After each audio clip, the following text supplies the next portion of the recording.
Bonjour et bienvenue. L'Afrique peut-elle réellement gagner la Coupe du Monde? C'est la question qu'on se pose. Voilà qui devrait en tout cas poser un débat dynamique autour de l'ambition du continent du football africain, en tout cas appelé l'épopée du Maroc au Mondial de 2022. Bonjour et bienvenue dans votre émission hebdomadaire Le Débrief Afrique.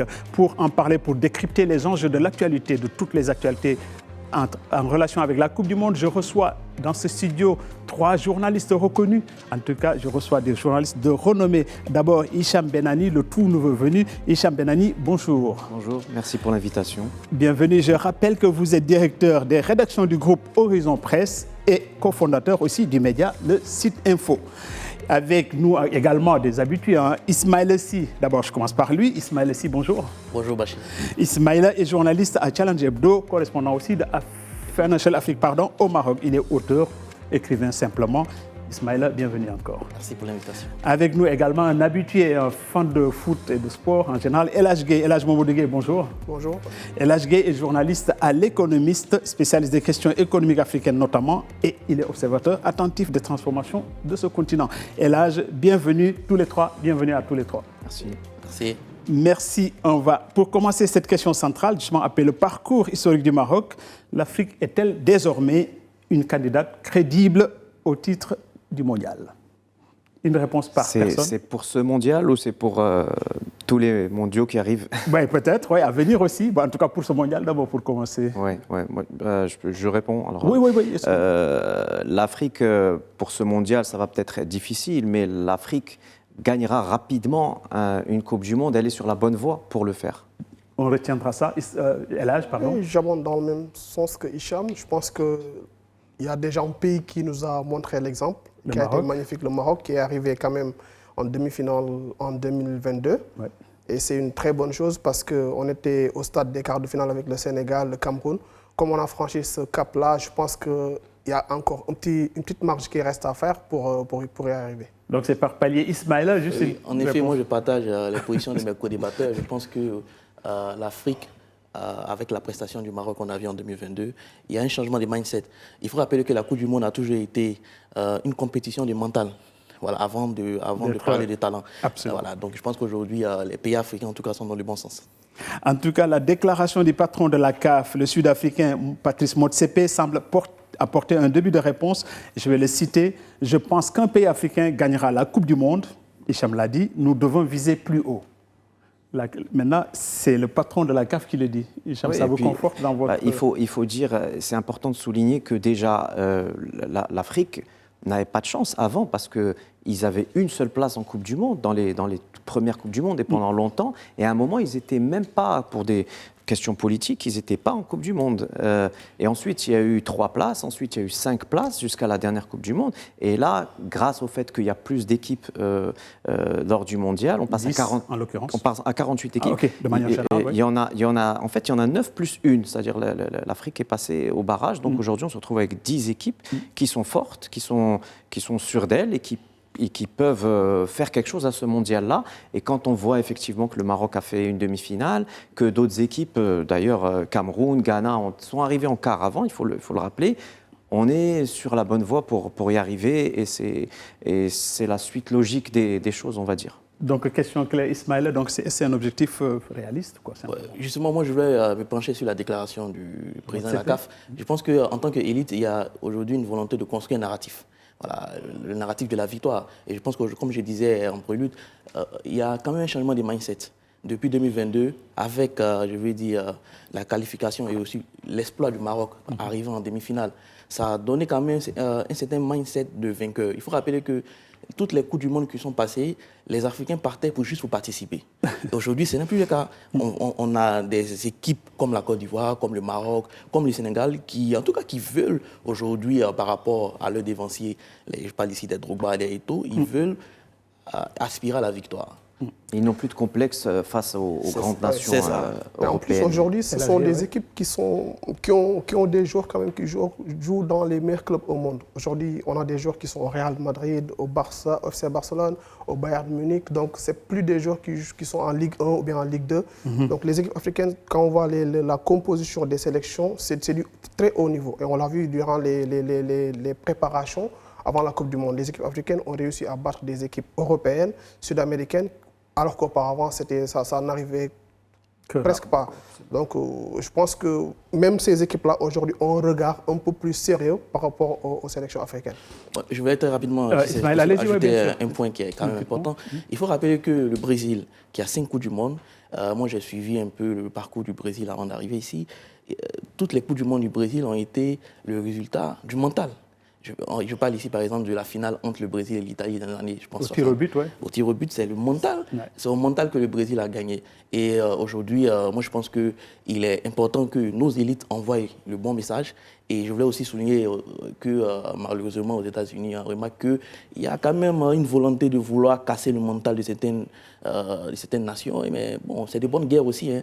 Mais aujourd'hui, moi, je pense que l'Afrique et les jeunes joueurs africains sont engagés pour la victoire. Ben, je pense au-delà aussi peut-être du mental, de l'enjeu même. Quoi. Je pense que déjà, le fait de se qualifier et de faire de bons parcours, comme le Maroc l'a fait en 2002, je pense qu'en cela déjà, c'est une victoire politique pour nos pays qui s'organisent par ailleurs en fonction de ces résultats. Hicham ? Tout à fait, c'est-à-dire qu'il y a les joueurs qui ont réussi, qui évoluent dans des championnats, tout ça c'est bien de le souligner. Il y a des équipes africaines qui sont de plus en plus fortes, mais les équipes africaines ont compris, le Maroc a donné la voie, qu'il y a un travail qui a été fait en amont, le travail d'une fédération, de tout un pays, à travers une vision royale. Et donc, tout ça a fait qu'aujourd'hui, le Maroc est arrivé là. Il n'est pas arrivé par hasard parce qu'il y a des talents dans l'équipe de foot. C'est pas un coup d'éclat. C'est quelque chose qui a été construit.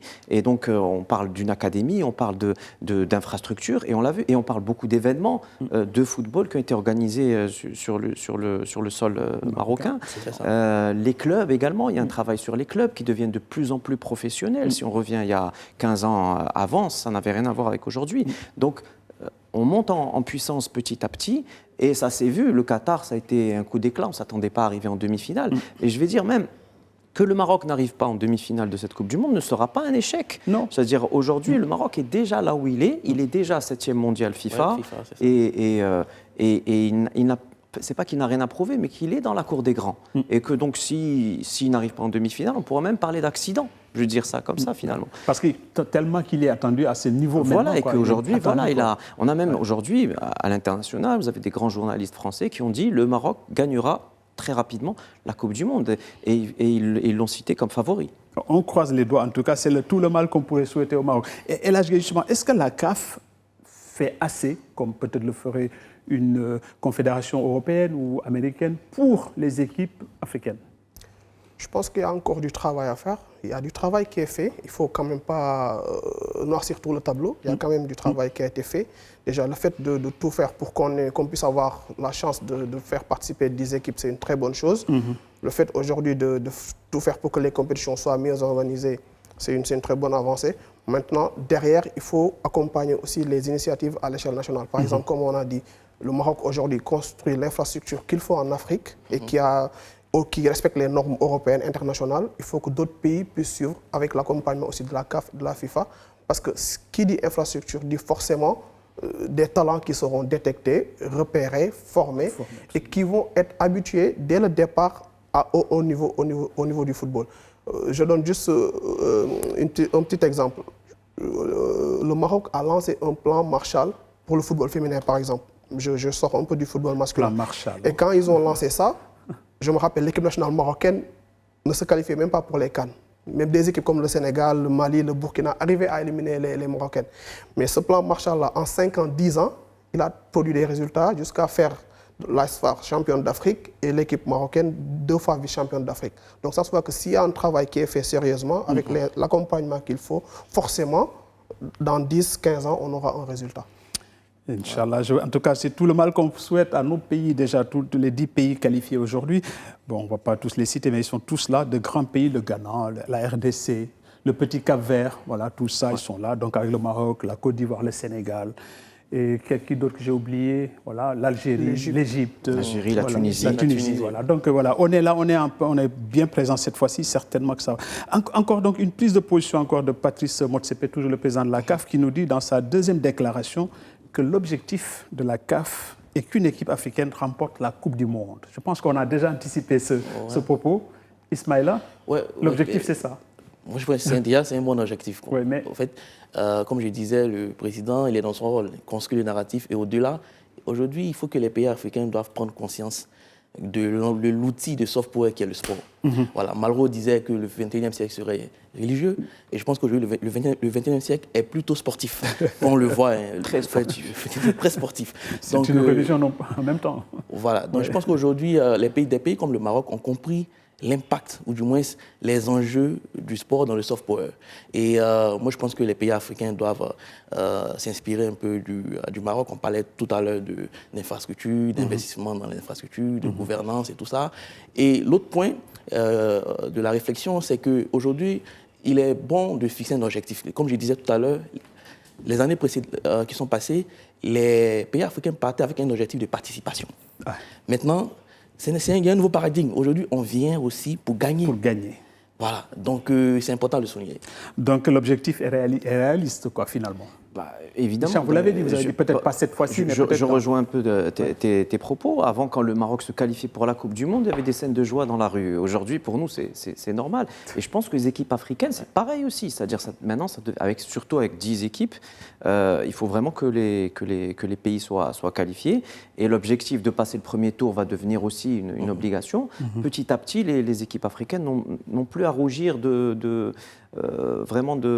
n'ont pas de complexe à avoir face aux équipes, notamment européennes. Et puis la retourne.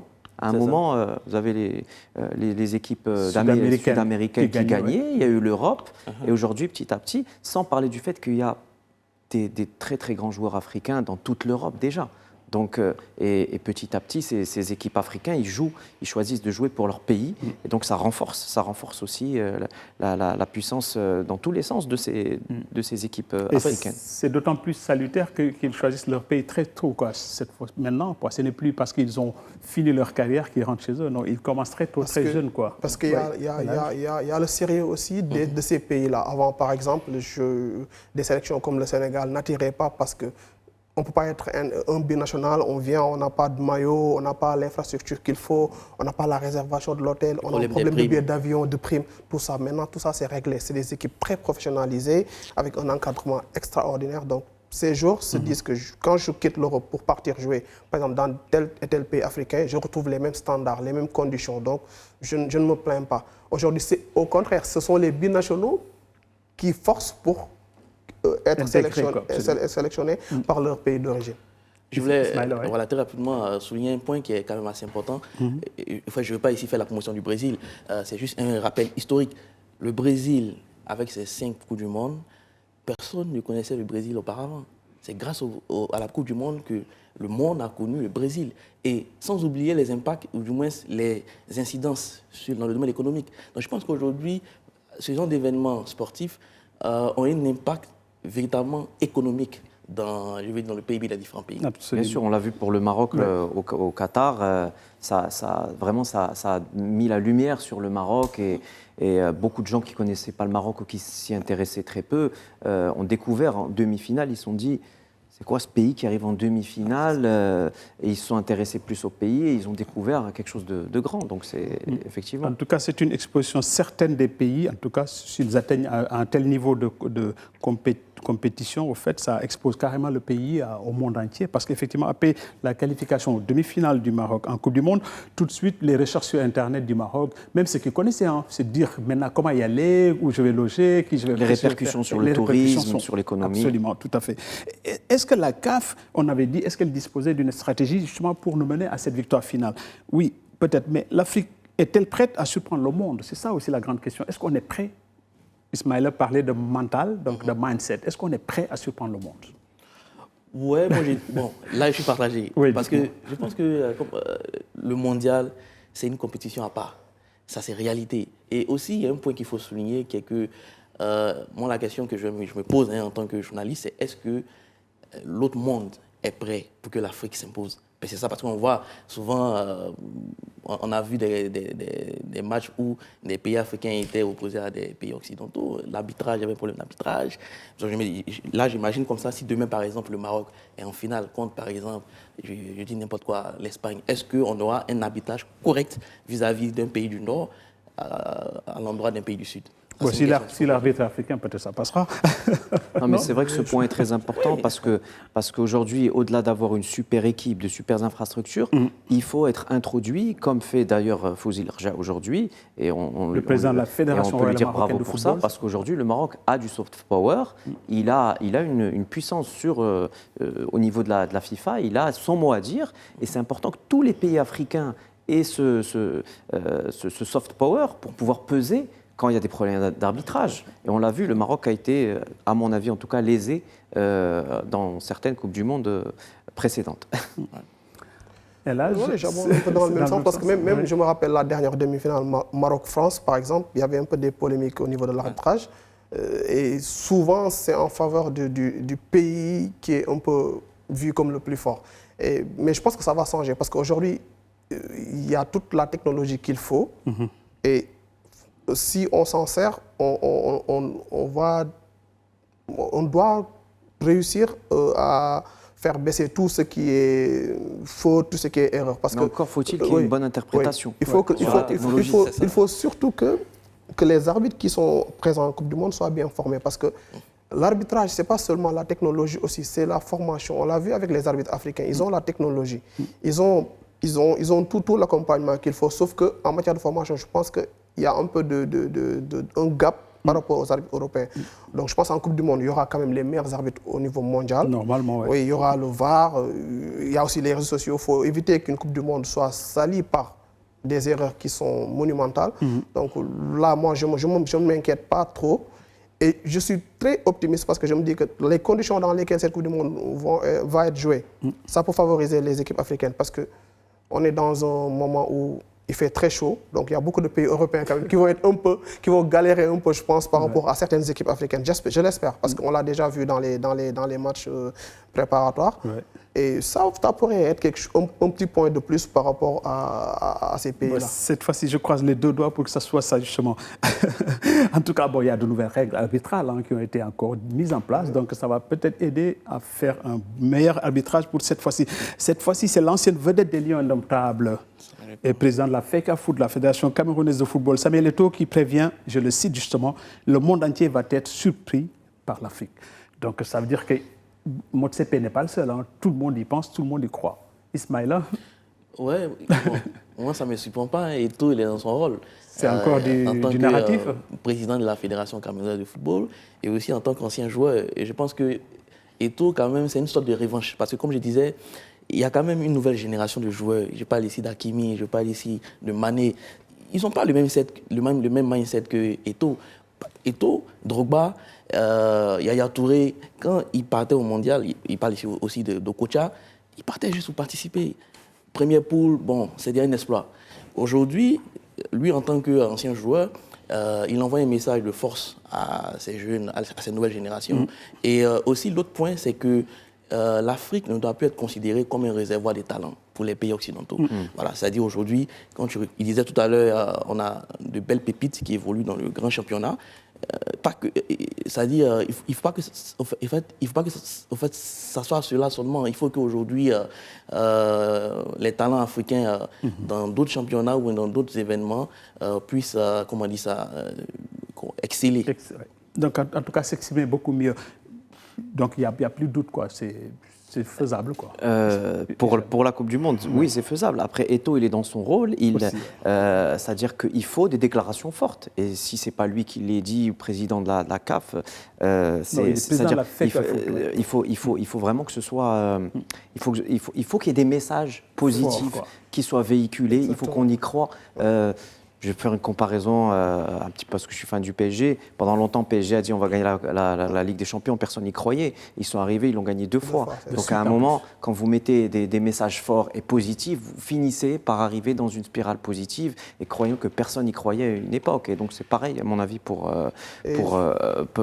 la Coupe du Monde. L'Afrique va y arriver. Et Eto'o, ça a été un très très grand joueur, un immense joueur qui a été ambassadeur de son pays et qui a joué au Barça, et qui a joué avec les plus grands, Milan, et qui était hyper talentueux, qui aurait sa place aujourd'hui dans le football. Oui, en plus, je pense que pourquoi je suis tout à fait en phase avec Eto'o, c'est qu'il faut savoir que la Coupe du Monde, ce n'est pas forcément la meilleure équipe qui la gagne. c'est souvent l'équipe qui sait jouer un tournoi qui la gagne. On se rappelle, l'Espagne avait un super jeu en 2010. Ils ont marqué 6 buts, si je ne me trompe pas, pour gagner la Coupe du Monde. Absolument, ouais. Le Maroc, durant la dernière Coupe du Monde, le Maroc n'a pas perdu de match. Le seul match que le Maroc a perdu, c'est quand il a voulu vraiment dominer l'adversaire en jouant. Quand Regragui avait mis le bloc médian, en défendant bien et en faisant de superbes contre-attaques, ils n'ont pas eu de difficulté face aux adversaires. Ils ont battu tous les adversaires. Donc, une Coupe du Monde, c'est des calculs aussi. C'est des calculs. Ce n'est pas forcément le beau jeu à la Barça, beaucoup de buts. Ouais, c'est un tournoi qu'il faut savoir gérer. Il y a des moments forts. On essaie d'en profiter pour marquer des buts. Les moments faibles, on fait tout pour ne pas encaisser. Quand les matchs sont difficiles, on ne perd pas. Et on fait avec les moyens du bord jusqu'à y arriver. Donc, je pense que dans ce domaine-là aujourd'hui, les équipes africaines ont beaucoup évolué tactiquement. Elles ont toujours été techniques. On a toujours eu des footballeurs techniques, Abedi Pelé, des Eto'o, des Moustapha Hadji, mais on n'avait pas ce sens tactique. On n'était pas organisé. On venait, on voulait montrer qu'on est bon, on faisait les gris-gris à la Okocha. Après, derrière, ça défendait mal. Maintenant, les équipes ont compris comment défendre, comment attaquer et comment casser le rythme quand il faut. Comment gérer un match. Comment gérer un match absolument. D'ailleurs, on dit que c'est plus difficile de gagner la CAN que la Coupe du Monde. Et donc, ça veut bien dire, alors si c'est si difficile que ça, maintenant, il faut qu'on gagne cette Coupe du Monde. Exactement. En tout cas, on va mouiller le maillot encore davantage parce que le Maroc, la question c'est, est-ce que le Maroc a-t-il changé le destin du football africain de manière générale? C'est ça qu'on va dire. C'est passé de la déclaration encore de Patrice Motsepe, le président de la CAF, qui nous dit le Maroc a ouvert la porte. Le Maroc a ouvert la porte. C'est clair, mais ça veut dire quoi, Ismaël? Oui, en fait, moi je pense que le Maroc a ouvert la porte parce qu'il y avait un plafond de verre. Voilà, avant le Maroc, il n'y avait pas de pays africain qui avait arrivé, ou du moins qui avait dépassé l'étape des premières poules. Le Maroc a jusqu'en demi-finale. Et je pense qu'aujourd'hui, des pays comme le Sénégal, la Côte d'Ivoire s'inspirent du Maroc. Et aujourd'hui, quand on voit un peu l'effectif, moi je ne suis pas en tant qu'Ivoirien, quand on voit notre effectif, on a gagné la France, bon, mais c'est un match amical, 2-1. C'est une victoire quand même. C'est une victoire quand même, donc ça montre qu'on est décomplexé. Oui. Et je pense que dans ce mondial, on peut aller loin. Et donc la question c'est, est-ce que le parcours du Maroc, c'est une performance exceptionnelle ou c'est carrément un modèle finalement qu'on peut reproduire dans tous les pays du continent? C'est les deux. C'est exceptionnel d'avoir fait demi-finale.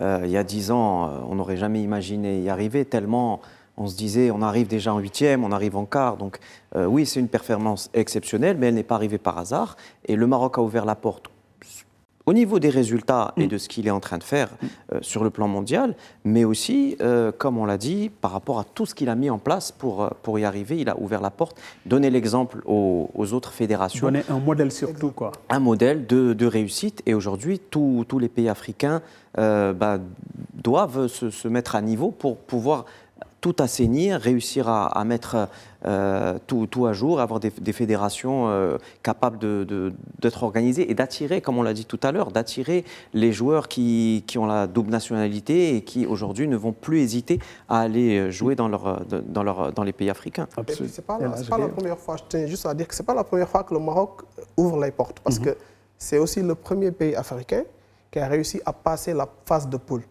Donc ça, c'est à noter, parce qu'avant, comme on l'avait dit, il y avait le problème de mindset. On partait juste pour participer à la fête. C'est le premier pays africain quand même qui a réussi à sortir de sa poule. C'était déjà un exploit à l'époque. Et après, on a vu ce qui a suivi, une demi-finale. Et ça doit inspirer toutes les fédérations, toutes les équipes. Et moi, je pense que ce qui a été plus beau dans le parcours du Maroc, c'est qu'on a aussi compté avec... On a bâti une équipe avec des joueurs formés localement, des joueurs qui sont issus du football 100% marocain. Bounou, il est un produit du football marocain d'abord.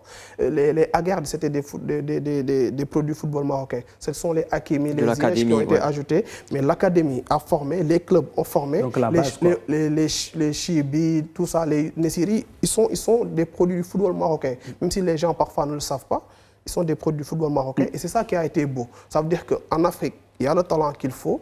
Et que si on le développe, forcément, on peut arriver à quelque chose de très beau. Voilà qui pose encore la question de combien de temps faudra-t-il pour avoir un champion du monde africain. Ça, on se la pose depuis le début de ce débat. En tout cas, l'ancien capitaine des Lions de l'Atlas, le sélectionneur, ancien sélectionneur de l'équipe nationale du Maroc aussi, Walid Regragui, est un peu plus prudent, je le cite. Lui, il dit c'est dans 15 à 20 ans une équipe africaine gagnera la Coupe du Monde. Oui, je pense que cette déclaration n'est pas récente. Non, c'est juste au sortir de 2022. Donc voilà. 15 ans, c'est dans voilà, 2035, donc ça fait partie des messages positifs qui ont été lancés. Il n'a pas voulu avancer ça, mais ça peut être 15-20 ans, mais on peut être surpris parce qu'on ne pensait pas que le Maroc arrivait en demi au Qatar. Donc pourquoi pas cette fois-là, pourquoi pas au Maroc. Et le fait aussi que le Maroc, il faut en parler, la co-organise, ça va aider l'Afrique. Ça va aider l'Afrique parce qu'on va avoir des supporters du Maroc, mais de toute l'Afrique, qui vont être au Maroc pour encourager, et même les Marocains vont être derrière tous les pays africains. C'est l'objectif aujourd'hui. En tout cas, si on organise, on accueille, on a plus de possibilités d'y assister que d'aller aux États-Unis, comme c'est le cas aujourd'hui. C'est inaccessible. Ouais. Oui, c'est plus compliqué. C'est plus compliqué. Allez-y, au fait, moi, par rapport à la déclaration de l'ancien sélectionneur du Maroc, déjà, la question que je me pose, c'est de quelle Afrique on parle. Bon, si on parle de l'Afrique, c'est-à-dire du Maghreb, moi, je pense que 15-20 ans, c'est réalisable. Mais après, si on parle de l'Afrique subsaharienne, déjà, il faut qu'on arrive à mettre la question du football au centre des priorités. En Afrique, ce n'est pas le cas. La Côte d'Ivoire, précisément, je ne vois pas, en tout cas, le gouvernement mettre le football au centre. On a vu les élections où Drogba, l'ancien vedette du football ivoirien, a voulu se présenter. On a vu comment cette élection a viré dans tous les sens. On voit un peu le copinage. Et je rappelle que le Maroc, tout à l'heure, comme disait M. Benani, le Maroc a mis en place une véritable politique dans le football. Déjà, la personne qui gère le football, M. Lagja, c'est un technocrate. C'est pas n'importe qui, quoi. Ensuite, quand on voit les infrastructures, on voit qu'il y a une volonté d'investissement dans le secteur. Et ensuite, la gouvernance et le lobbying. C'est-à-dire, non, il ne faut pas passer le lobbying. Mais la fois dernière, j'ai regardé un documentaire sur un peu la FIFA. Déjà, quand on met en place le président de la FIFA, le gars, il compte sur les voix en Afrique pour être élu plutôt. Parce qu'il sait qu'en Afrique, les gens, ils ne sont pas regardants de ton programme et quoi que ce soit. Tu viens, tu fais un peu de babchiche un peu ici, et puis après, ça passe. Excusez-moi des termes. Non, c'est bien. En tout cas, pour Ismaël, 20 ans, c'est long, pas long. 15 ans, c'est pas long aussi. Pour lui, l'essentiel, c'est d'abord bâtir politiquement les infrastructures dédiées à ce sport. Il a raison parce que parfois, on a l'habitude de dire qu'en Afrique, on n'aime pas le foot, on aime l'argent du foot. Et c'est dommage, c'est souvent dans le cas de beaucoup de fédérations de football. Mais il faut prendre plutôt, moi je suis quelqu'un de très optimiste, il faut prendre les exemples positifs. Moi je ne pense même pas que une équipe africaine va rester 20 ans sans gagner la Coupe du Monde. Parce que je reste très optimiste pour 2030. Parce que si on arrive à avoir 10 équipes africaines qui ont la chance, par exemple, de jouer sur le continent africain, ça peut être un très grand bonus pour nous. Déjà, le Qatar, pourquoi le Maroc est arrivé aussi, ce n'est pas seulement la formation, tout ce qu'on a dit ici, ce n'est pas seulement ça, parce que aussi c'est dans un pays aussi arabe, c'est facile d'accès, il y a tout ce qu'il y a comme supporters, comme appui. On se croyait jouer à domicile. Exactement. Donc, et ça, c'est un boost de plus. L'hymne marocain, tout le monde l'a connu à partir de là. Parce que c'était magnifique de voir un stade tout entier en rouge, chantant un hymne national avec des étrangers, tout le monde qui chantait un même hymne. Donc tout ça, c'est un plus pour les joueurs. En Afrique, si on arrive à organiser une nouvelle Coupe du Monde, avec 10 pays africains qualifiés, dans un pays qui facilite quand même l'accès aux autres, ça peut être un très grand plus pour y arriver. Ce que Hicham disait, que peut-être en 2030, ça sera la bonne année. Pourquoi pas. Maintenant, il faut que les équipes africaines soient soudées, que petit à petit, on se mette à niveau. Après, il peut y avoir des surprises. Et maintenant, en fait, tout le monde peut y croire. Quand on a vu Maroc demi-finale, tout le monde va y croire. Tout le monde se dit c'est pas impossible, on va se battre. On va se battre. Et voilà. Et c'est l'équipe qui veut le plus la gagner au final, comme tu disais, qui arrive. L'Argentine, ils perdent leur premier match contre l'Arabie Saoudite. Et là, ils se mettent en mode voilà, on va tout gagner, on arrête, on se concentre, on va mourir sur le terrain. Et ils sont allés au bout, même si la France a été très forte en finale, ils ont réussi parce qu'ils voulaient la gagner. Messi voulait aussi voulait la gagner. Donc, voilà. Ismaël, il y a un petit point que j'ai oublié de souligner, c'est que, et je pense que les co-débatteurs n'ont pas évoqué cette question, c'est la question de l'entraîneur. On a remarqué qu'en Afrique récemment, avec le Maroc, avec la Côte d'Ivoire, les gens commencent à prendre conscience qu'il faut un natif à la tête de l'équipe nationale. Le Sénégal aussi. Le Brésil, les 5 coups du monde du Brésil, c'est un entraîneur brésilien. il a le langage qu'il faut, il a la culture du pays, il sait comment motiver les troupes. Quand on vient, on prend un Espagnol, un Belge qui vient. Oui, les gars, c'est un bon technicien, mais après, derrière, est-ce que lui, il comprend le mindset du pays? Est-ce que le message passe, quoi? C'est ça. Et je pense qu'avec Eto'o, c'était ça le problème dans la CAF. Quand ils ont pris le Belge, ils l'ont mis à la tête de l'équipe nationale du Cameroun. C'était ça le problème. C'est important en Afrique surtout. C'est important en Afrique parce que quand on comprend le mindset local, ça facilite beaucoup de choses. Je pense que l'exemple du Sénégal est pas tant dans ce domaine. D'accord, notre meilleure performance en Coupe du Monde a été réalisée avec un Français. Mais nos meilleures performances durant les Coupes d'Afrique, ça a été fait avec des coachs sénégalais. Et même dans les compétitions de jeunes. Donc, je pense que le discours, il est un peu plus facile, il est un peu plus captivant quand il est fait par un local qui comprend le mindset, le mode de fonctionnement et tout. Et durant cette Coupe du Monde, on a vu que beaucoup de sélections africaines sont dirigées par des anciens joueurs, ou bien en tout cas des coachs africains. Et c'est quelque chose qui est vraiment déjà très beau à voir, parce qu'avant, c'était le sorcier blanc qui était là. Qu'il échoue ou qu'il gagne, bon, on lui donne son argent, un salaire qui est 10 fois supérieur à celui du local, et il part. Mais bon, je pense qu'aujourd'hui, quand on voit par exemple, le discours d'un Wahbi, on sent qu'il a vraiment envie de bien faire. Et ça ne date pas de maintenant, parce qu'il avait les U20 lors de la Coupe du Monde. Quand les U20 marocains partaient à la Coupe du Monde, personne n'aurait parié qu'ils allaient gagner, parce qu'on ne les connaissait pas. On connaissait 2-3 jours, mais on ne les connaissait pas vraiment. Mais Wahbi a toujours eu le même discours. Il a cru en son équipe, il a affronté des sélections très fortes, il les a toutes battues, il a ramené une Coupe du Monde magnifique U20, et ça a été vraiment une très grande performance pour un pays africain. Et qui est une performance qui ouvre la porte, pour reprendre la précédente citation, parce que Maroc champion du monde des U20, c'est pas rien. C'est pas rien. C'est énorme. On est capable de gagner. Voilà, c'est une victoire pour l'équipe du Maroc. Et on se dit donc U20, pourquoi pas aujourd'hui. Sauf qu'avant aussi, il y a des pays qui ont gagné les coupes du monde aussi en catégorie. Nigeria, Nigeria avait gagné les JO aussi. Le Cameroun aussi a gagné les JO.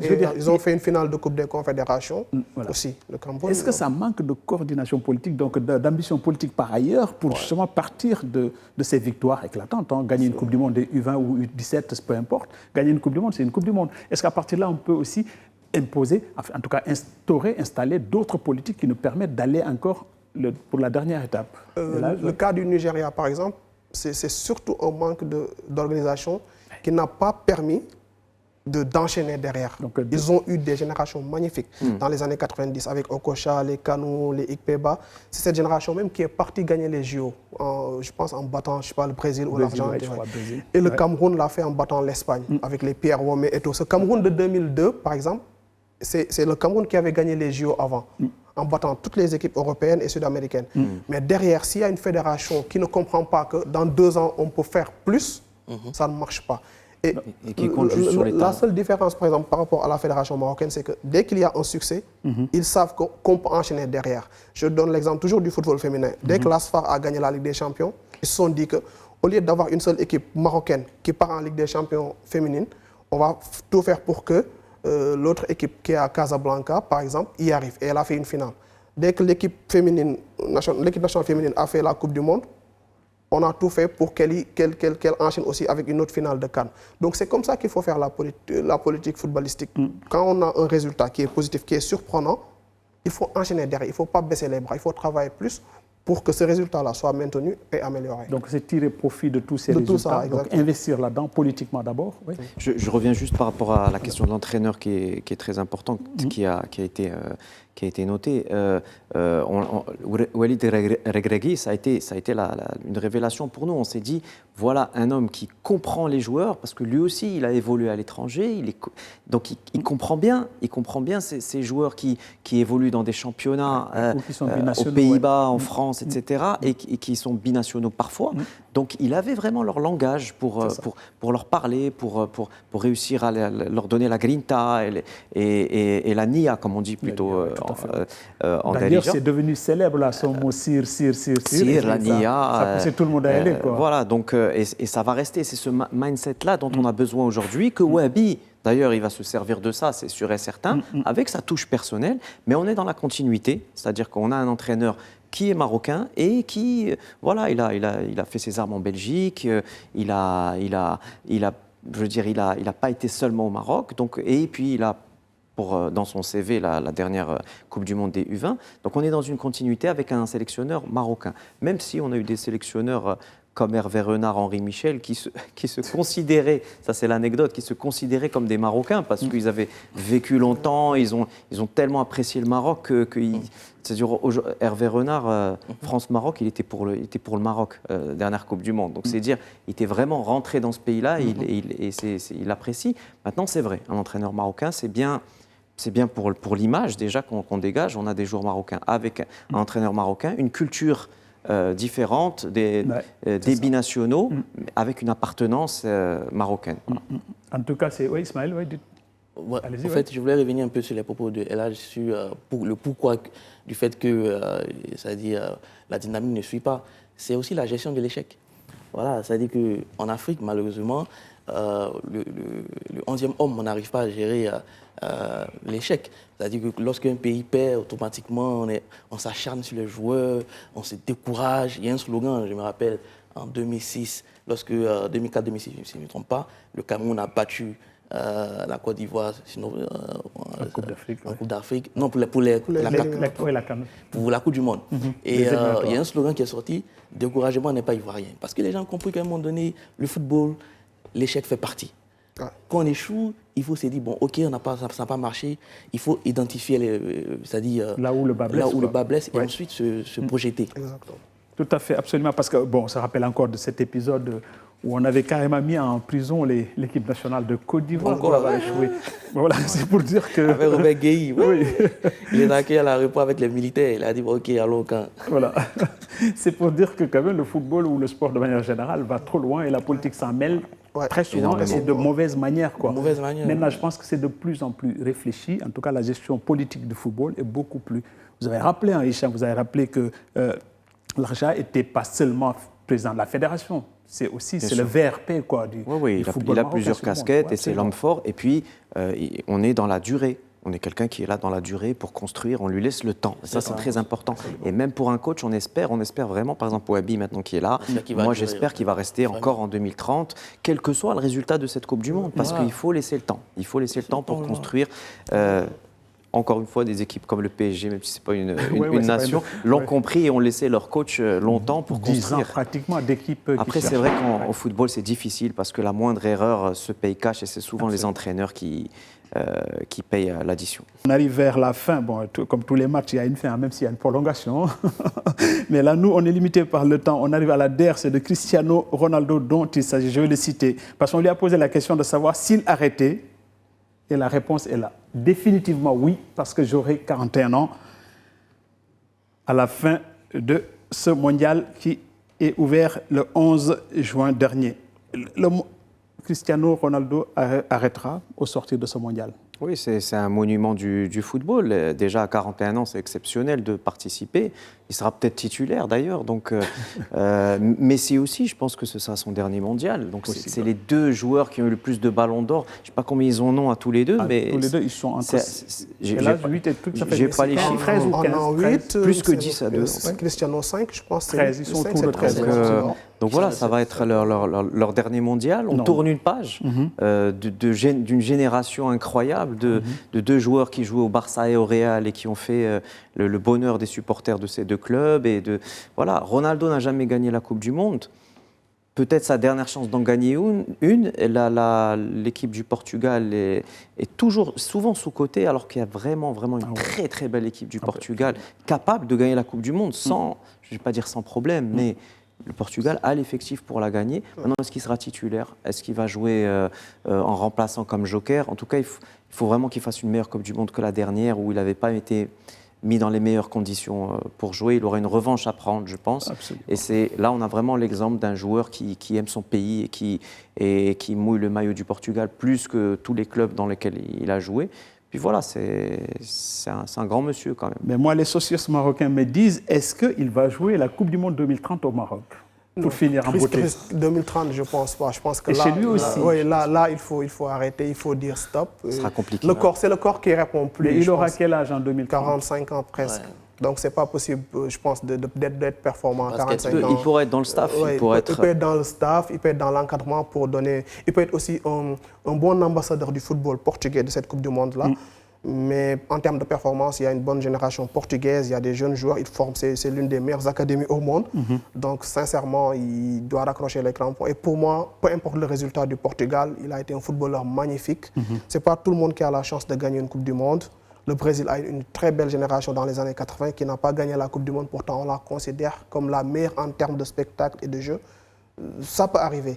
Je voulais juste souligner aussi, on parle de Ronaldo, mais les Sadio Mané pour les Africains, les Mohamed Salah, les Riyad Mahrez, de magnifiques footballeurs aussi, peut-être que ce sera leur dernière Coupe du Monde. Parce que ce sera très difficile de les voir en 2030. Et ce sera une perte pour le football, mais on espère que derrière, il y aura d'autres joueurs qui vont arriver et qui vont régaler. Il y a une nouvelle génération qui arrive de stars, de joueurs. Exactement. Mais Ismaël, je pense que vous aurez aimé qu'il soit au Maroc, vous, pour le 2030. Oui, pourquoi pas. Moi, parce que vous êtes fan de Cristiano. Moi, je ne suis pas fan de Ronaldo, moi, je suis fan de Messi. De Messi plutôt. C'est pareil, c'est les mêmes monuments, quoi. Mais c'est pas pareil. Pour ceux qui aiment Ronaldo et Messi, c'est vraiment des styles différents et des opposés. Bon. En tout cas, nous, on aurait aimé qu'il soit aussi là, si c'est possible. 41 ans, vous avez raison, c'est un âge un peu avancé pour faire ce sport, parce que c'est un sport d'endurance. Mais est-ce que ça ne nous dit pas justement ce qu'est l'hygiène de vie d'un homme sportif de ce niveau? Bien sûr, il y a deux sportifs que tous les autres sportifs admirent, pas seulement pour leur performance sur le terrain, mais pour leur hygiène de vie. En football, c'est Cristiano Ronaldo, en basket, c'est LeBron James. LeBron est à 40 et quelques années, il est toujours performant sur les parquets, parce que c'est des joueurs qui se soucient de ce qu'ils mangent, du temps qu'il faut dormir, de la récupération. Parfois, ils te disent « je ne bois pas telle chose, je ne mange pas telle chose ».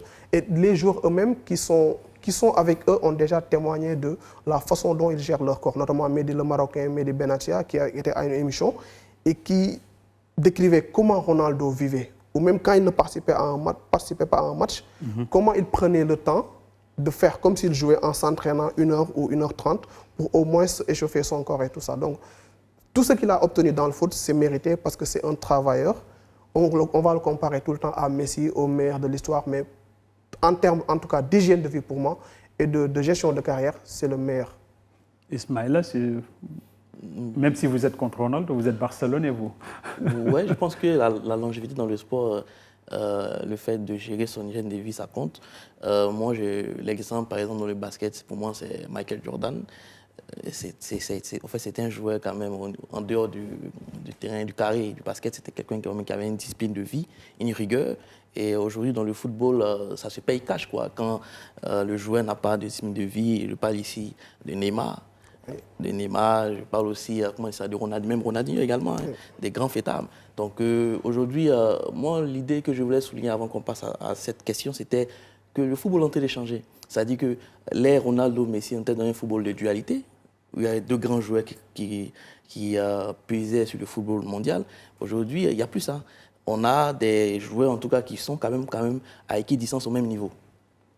Voilà. Vous faites allusion à qui entre Mbappé et... Mbappé, Dembélé, même pourquoi pas Hakimi. Hakimi, aujourd'hui, c'est vrai qu'il n'est pas à l'avant-poste, mais derrière, c'est un excellent joueur. Absolument. Mais aujourd'hui, les équipes ont prouvé, comme le PSG, qu'il faut avoir une équipe complète pour remporter une compétition, exactement. Pas forcément une star. D'ailleurs, Mbappé, tout le monde le sait, il n'a pas réussi à gagner au Real. Bon, on a quand même des stars qui émergent un petit peu, mais ce n'est pas des Ronaldo, Messi. Mbappé, Lamine Yamal, par exemple, sont ça reste quand même des icônes qui ressortent, Dembélé. Mais on n'a pas ces deux stars qui auront marqué. Et pour répondre à ta question sur l'hygiène de vie, c'est exceptionnel ce qu'il a fait au niveau hygiène de vie. C'est grâce à ça qu'il en est encore là à 41 ans, qu'il joue encore, et c'est du jamais vu. Il a réussi à pas beaucoup se blesser durant sa carrière. Arrivé à 41 ans, avec tous les pépins physiques, tout ça, c'est du travail. C'est quelqu'un qui terminait les entraînements, effectivement, et qui allait s'entraîner encore plus. C'est quelqu'un de très perfectionniste. Messi a beaucoup bossé, évidemment, on ne va pas dire qu'il n'a pas bossé, mais il avait un don aussi supplémentaire, Messi, pour arriver là où il est arrivé.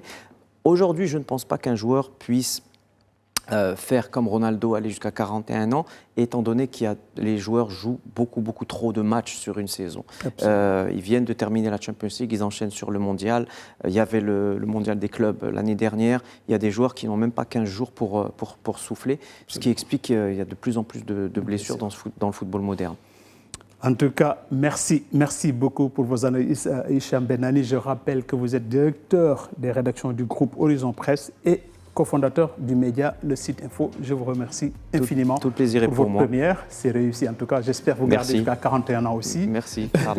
Ismaël aussi, merci. Ismaël, merci. Ismaël, je rappelle que vous êtes journaliste à Challenge Hebdo et correspondant de Financial Afrique au Maroc. Vous êtes auteur, écrivain alors. Ismaël, merci. Merci. El Hadj Gueye, merci. El Hadj Gueye, journaliste, bon, je ne vous présente plus. Hein. On vous connaît. El Hadj Gueye, journaliste, l'économiste, spécialiste aussi des questions économiques. El Hadj Gueye, merci beaucoup. Chers téléspectateurs, merci beaucoup. Malheureusement, toutes les choses ont une fin. Même les matchs de foot finissent aussi, même après la prolongation et tir au but, d'en finir. Merci en tout cas de votre fidélité et merci à nos équipes techniques, éditoriales et de production. À la semaine prochaine, Inch'Allah. Merci.